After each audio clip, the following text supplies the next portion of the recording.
만약에 내가 사업을 하는데 김밥집을 하고 있다 이거예요. 그러면 내가 고민하는 건 김밥집의 매출일 거 아닙니까? 김밥집의 매출을 올리기 위해서 뭘 해야 될지만 생각을 해요. 근데 정작 중요한 건 이런 식의 시스템이 만들어지게끔 하는 걸 사업이라고 보면은 내가 해야 될 일이 좀 달라지겠죠. 그냥 조그맣게 자영업을 하면서 잘 파는 것만을 사업으로 보면 계속 그거에만 매몰돼가지고 다른 생각을 못해요. 사업이라고 하는 게 뭐 솔직히 맨날 잘 되면 좋죠. 근데 사람 생각이 뭐 판단을 내렸는데 이게 좀 경영상 잘못된 판단이었을 수도 있고 하다 보면 좀 안 좋을 수도 있고 내 통제와 관련 없이 좀 변수에 의해서 안 될 수도 있고 이거를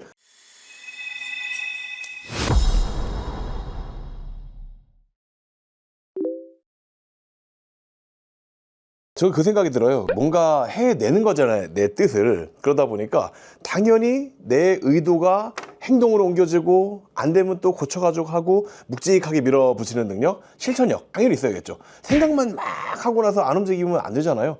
사업자 하시는 분들 보면은 되게 저희 수강생들을 당연하게도 색다른 아이디어를 제가 드리는 역할을 하는 거잖아요. 이렇게 해서 새로운 전략으로 남들이 하지 않는 방식으로 도전해봐라. 이거를 받아들이시고 빨리 하는 분들은 뭔가 되든 안 되든 결과가 나오잖아요. 안 되면 또 고치기 위한 아이디어를 주면 되는 거고요. 근데 그런 형태에서 봤을 때는 이 실천력에 해당하는 부분이 첫 번째라고 보여집니다. 두 번째로는 이 똑같은 실천력을 가지고 해도 내가 될까 막 이러면서 하는 분이 있고 당연히 내가 안 되면 누가 하는 건데 다 되는 거지. 물론 저 사람도 하는데 내가 왜 못해? 뭐 이런 식으로 근자감이라 그러잖아요. 요 맥락으로 밀어붙일 수 있는 그럼 강력하게 한단 말이에요. 될 수 있다는 확신으로 그 실천력과 함께 근자감이 있는 거. 세 번째로는 싱크빅. 똑같은 걸 가지고 생각하는 게 좀 판이 좀 달라요. 예를 들어서 저희 수강생 중에 부동산 쪽에서 일을 하면서 한 달에 한 700~800 버시던 분이 얼마 지나지 않아서 제가 여러 아이디어를 들었거든요. 이걸로 월억을 돌파하는 게 1년이 채 안 걸렸어요. 잘했죠. 요즘 하도 월천 월억 많이 이 얘기들을 유튜브에서 해도 실제 그렇게 벌기 어렵거든요. 근데 이 월억을 했는데 이분이 저한테 이런 얘기를 하는 거예요. 회장님, 제가 월억은 그래도 1년에 한 서너 번씩 찍으니까 월 10억 한번 찍어보고 싶습니다. 어떻게 하면 될까요? 제가 처음에 그 소리를 딱 듣는데 가슴이 심쿵하더라고.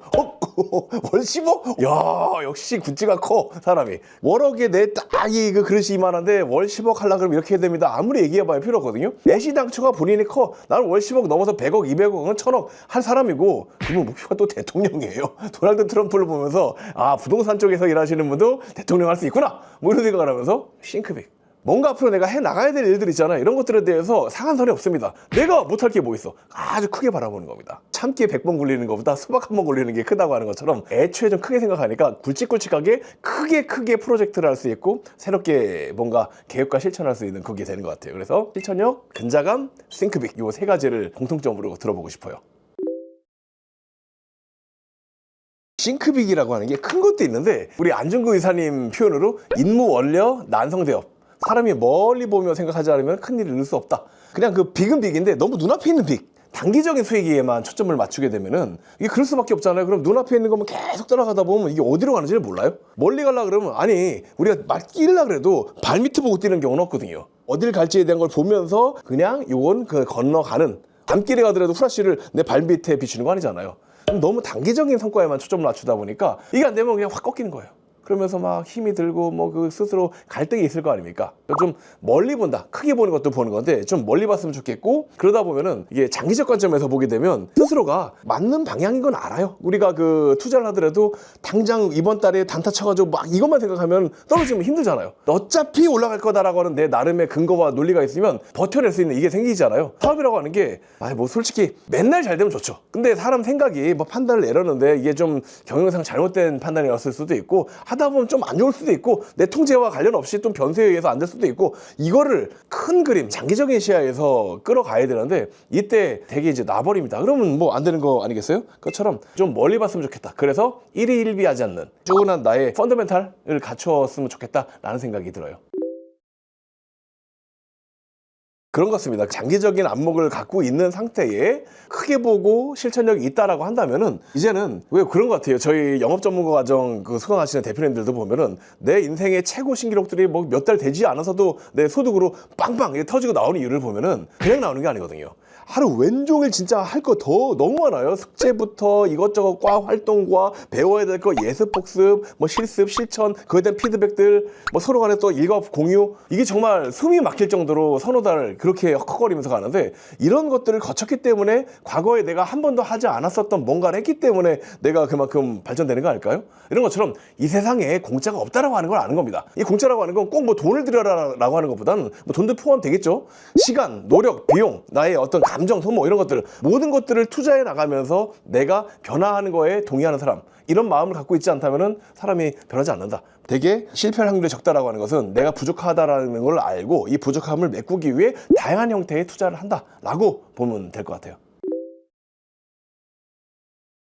그러니까 이제 내가 보지 못하는 영역이 있다는 것을 인정하고 더 나은 시야를 가진 사람들과의 만남을 하고 티타임을 하고 미팅을 하고 대화 나누면서 내가 부족한 점을 깨야죠. 시야가 좁은 상태에서 필요한 걸 배우다 보면은 계속 그 안에서 실무 지식만 늘어나는 것 같아요. 큰 시야에 대한 거. 만약에 내가 사업을 하는데 김밥집을 하고 있다 이거예요. 그러면 내가 고민하는 건 김밥집의 매출일 거 아닙니까? 김밥집의 매출을 올리기 위해서 뭘 해야 될지만 생각을 해요. 근데 정작 중요한 건 내가 이 김밥집을 잘해서 매출이 좀 오르면 그 다음에 조금 더 윤택하게 살고 재테크도 좀 하고 이러다가 하는 사이에 김밥집 10년 지나서 하나 하고 있는 거예요. 근데 애시당초 나는 김밥 천국처럼 뭔가 큰 전국구 체인점을 만들겠다? 애시당초 이거는 김밥집의 매출을 어떻게 하면 잘 올릴까에 고민하던 이런 거랑은 좀 다른 내용의 시야잖아요. 그런 식의 새로운 일깨움을 줄 수 있는 사람을 꼭 만나야죠. 결국 사람은 또 다른 사람을 통해서 발전하고 성장하는 거잖아요. 그런 식의 좀 많은 내 바운드리에 나보다 나은 사람들의 이런 인맥풀을 구성해 보면 어떨까 싶습니다.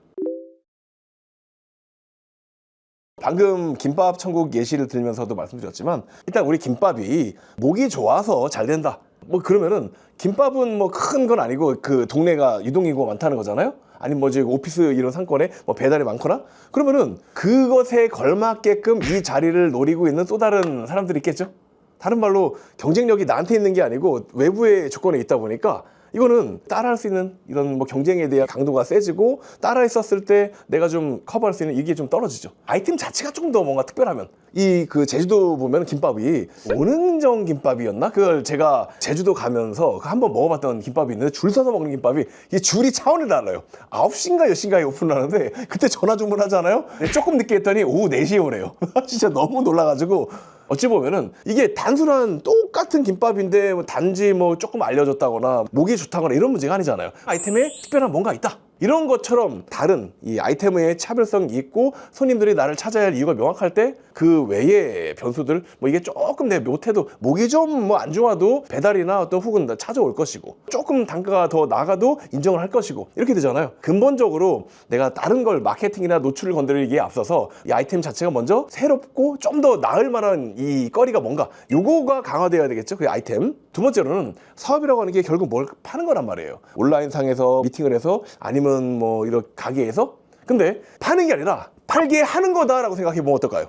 아이템이 아닌 이번에 시스템으로 들어가자 이거예요. 어떻게 하면 이게 좀 조직적으로 잘 이게 팀이 이루어져가지고 판매 조직도 있고, 이게 온라인에 있든 오프라인에 있든 뭐 가게 조직으로 있든 뭐 어떻게 됐든 간에 이런 식의 시스템이 만들어지게끔 하는 걸 사업이라고 보면은 내가 해야 될 일이 좀 달라지겠죠. 그냥 조그맣게 자영업을 하면서 잘 파는 것만을 사업으로 보면 계속 그거에만 매몰돼가지고 다른 생각을 못해요. 내가 여기서 빠르게 벗어나서 팔리는 시스템을 갖는 거다라고 하는 거, 이 두 번째. 세 번째로는 레버리지입니다. 이게 결국 이렇게 돌아가다 보면은, 제가 예전에 저 테헤란로 어디 가다가 뭐 현수막 크게 붙은 걸 봤는데 현대차였나? 하여튼 어떤 큰 대기업이었던 것 같아요. 여기에서 뭐 수천억의 어떤 회사채, 채권이죠. 회사채를 발행하는 이런 거에 대한 거를 봤어요, 광고를. 그러면 그때 잘 봐봐요. 그 돈이 그 기업에 없어가지고 그 몇천억 되는 거 없어서 정말 힘드니까 돈 빌려주세요, 이걸까요? 자기 돈은 있을 거 아닙니까? 뭐 여러 용도로 또 쓰이겠죠. 그런데 이걸 할 때는 이 회사채를 발행해가지고 이자를 얼마 줄 건데 요거보다 더 벌 거니까 책이 남으니 어떻게 해요? 내가 가용할 수 있는 이런 유동성보다 더 큰 일을 벌 수 있게 되는 거죠. 이것처럼 내가 사업에 대한 차별성이 정확하게 있고 시스템이 갖춰져 있을 때 남의 돈을 잘 활용해서 어떻게 하면 이게 좀 더 규모를 키울 수 있는가? 결국 규모가 크면 대마불사란 말이 여기서 뭐 꼭 이렇게 맞는 말은 아니긴 한데, 어쨌든 소마보다 대마가 낫잖아요. 그런 것처럼 크게 굴러갈 수 있게끔 만드는 이런 흐름을 갖고, 이 규모가 커졌을 때 갖고 있는 이점이 있으니까 이런 걸로 추가적인 이득을 만들어내고, 결국 이렇게 만들어서 쪽 같은 경우 제조업이니까 공장 같은 게 되겠죠. 뭔가 하나의 자산이 만들어지면 또 이거에 대한 자본이익이 생기잖아요. 이런 식으로 이 아이템 시스템 외에도 내가 모르는 남의 돈으로 사업할 수 있게끔 자연스럽게 여러 경로로 들어오는 돈들을 잘 활용해서 금융비용보다 많은 이득을 만들어내고 이거 자체도 시스템으로 자리 잡게 한다. 이렇게 가는 게 있으면 어떨까 싶습니다. 적정한 이자가 있고 이것 때문에 더 많이 벌린 시스템 구축되었으면 끌고 가야죠. 이거를 갚으면은 그 갚을 돈으로 다른 거 할 기회를 잃게 되잖아요. 다른 말로 임대인이 전세를 받았는데 만약에 이제 그 집이 오른다는 가정입니다만은 올랐을 때 전세를 언제 갚아줘요라고 생각하는 거는 다음 사람이 와서 갚아주겠죠. 이걸 내가 갚을 게 아니잖아요. 그리고 뭐 여기서 계속 수익이 나오고 집값이 오른다면 이건 무한정 전세값이 올라가는 구조인 거지, 전세는 빚이네 갚아야겠다 이렇게 생각하진 않잖아요. 그런 거라고 생각을 합니다. 마찬가지로 내가 공장을 짓는데 100억이 들어갔는데 이 중에 90억이 남의 돈이었다. 그럼 90억을 언제 갚아야 되는데 빚지는 마음 너무 싫어 라고 생각하는 사람이 있어요. 90억에 대한 이자를 내가 낼 수 있고 이게 오히려 더 남어. 이 100억짜리를 굴리면서 10억짜리 조그맣게 하는 것보다 100억짜리에서 벌린 돈이 훨씬 더 괜찮은 거예요. 그럼 땅값은 계속 올라가겠네요. 기업의 자산은 계속 붙겠네요.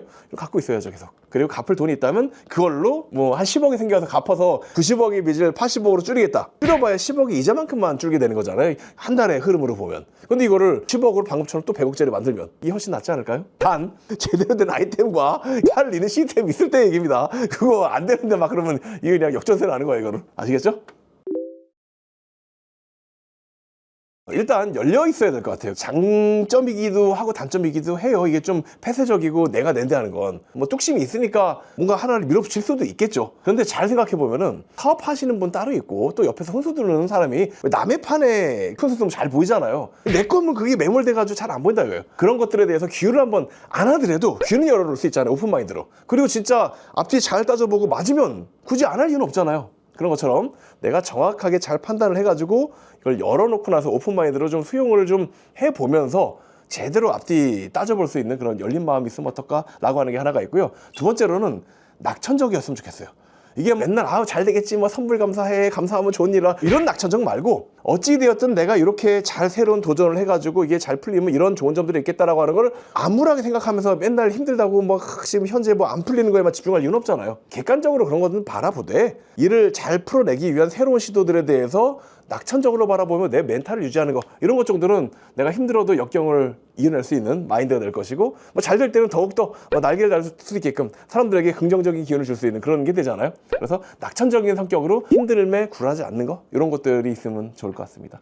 여기서 말씀드리는 낙천적이라 함은 헬렐레 하면서 무조건 잘 되겠지 그냥 몰라 대책 없이 그냥 가 이게 아니라 내가 하나의 시도를 하더라도 더 잘 될 것을 믿고 어떻게 하면 더 좋은 결과가 나올까 이런 쪽으로 집중하자는 소리입니다. 안 그럼 사람은 냅두면 부정적이 되잖아요. 자꾸 안 되는 거 왜 안 되는지 그만 자꾸 생각하면서 땅굴을 파고들면 당연히 객관적으로 보고 안 된 것에서 원인을 찾고 개선점을 찾아내는 이걸 얘기하는 겁니다. 안 된다는 걸 보지 말라는 소리를 하는 게 아닙니다. 그래서 될 만한 이유를 찾아내고 될 수 있음을 믿고 밀어붙일 수 있는 그런 뚝심 이런 걸 전 낙천적이라고 표현한 겁니다. 우리 이 영상 보고 계시는 대표님들 사업을 하실 때 어쨌든 간 우리가 이 시스템이 돌아가게 해야 되잖아요. 항상 가다 보면 삐그덕거릴 때도 있고 또 매끄럽게 굴러갈 때도 있다. 그러나 삐그덕거린다고 해서 계속 그런 게 아니에요. 반드시 그 안에 이유가 있을 것이고 그 삐그덕거리는 거 하나 찾아서 유난로 치면 굴러갈 겁니다. 그리고 맨날 매끄럽다고요? 나만 매끄러운 거 아니에요. 다 같이 잘 굴러갈 거예요. 남들이 뛸 때 나도 뛰면 그건 가만히 있는 거랑 같아요. 더 나아가기 위해서 뭘 해야 되는지 난 항상 내가 겸손하고 실제 내가 갈 길이 멀다라고 하는 거 깨달으시면서 초심, 나의 과거와 지금 현재 그리고 앞으로 나아가야 될 미래의 방향 잊지 마시면서 꾸준하게 정진하시는 사업 하루하루 살아가시기 바랍니다.